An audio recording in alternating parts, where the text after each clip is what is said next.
This is Project 3. My name is Brett Nguia, and my audience is to the people that believe race should be involved into facial recognition technology and who think it shouldn't be involved.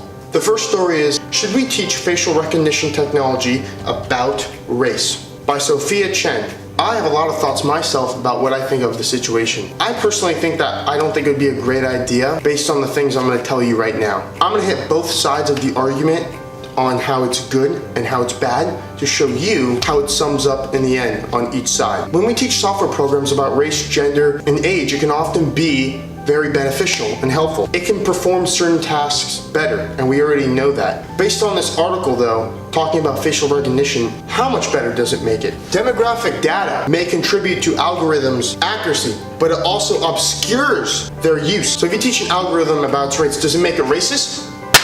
Does it? Would it pick brown, blue eyes? What would it pick?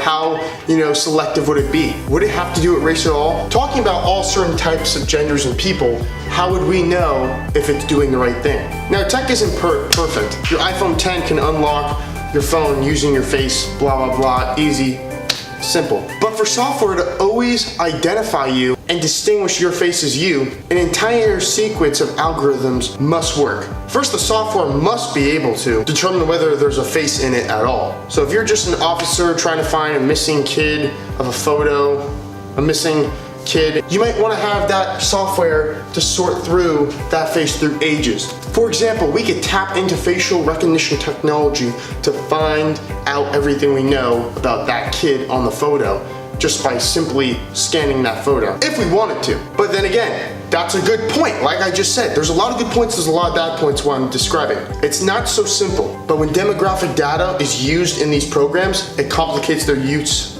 really a lot. I mean, we do live in a world that uses race for everything, but should we really include it in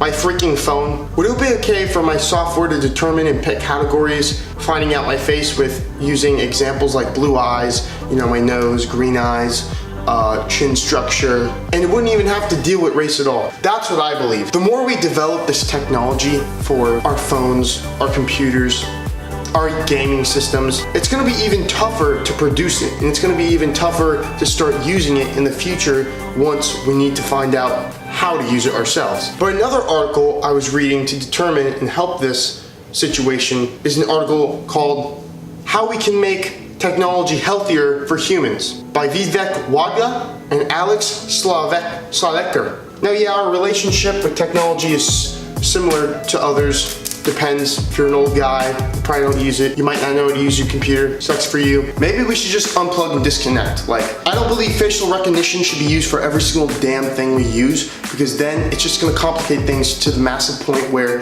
everything is just gonna depend on my face. What if I freaking, get a bruise or something, or get punched? I'm a good looking guy, so that can't happen. All those little things could mess up with the software systems, and then we'll have to reboot them and redesign them, and the more and more, the longer it'll take. I stand by technology being a foundation of the human society, but I don't stand by facial recognition being involved in every single thing that we do as a matter in our human life. In almost every case of technology, context always matters. Like I just said, know what you're using your technology for, because if you don't, then you won't understand. I support facial recognition technology to the greatest extent, just not on every single device in every single place I go. I don't want to have to walk to my college dorm room and use my face to open the door. Let me give you an example. Imagine that I have to use my face to open this door. I mean, that doesn't sum up very well, right? You understand why. I don't want to have to do everything I freaking do in my life with my face. It's called using my card to unlock doors, or a key. Simple as that. Not having to go through passwords and software malfunctions and all this stuff happening at the same time when you just want to go into your room and talk to your friends or shoot a video for an assignment that's due tomorrow. I believe that the use of facial recognition technology should stay simple and stay abundant to certain resources that we have in human society. The phone would be the last option that I would keep facial recognition technology at. I think if we start putting on too many devices and things that we use, it'd just be too complicated for us and we would turn into technologic society. I mean, we're not robots yet. Terminator hasn't came and killed us. That's what I stand by, and that's the audience I speak for. Thank you for watching. Thank you for watching Professor McElroy. Thank you for being my teacher this summer term. I hope you enjoyed my video.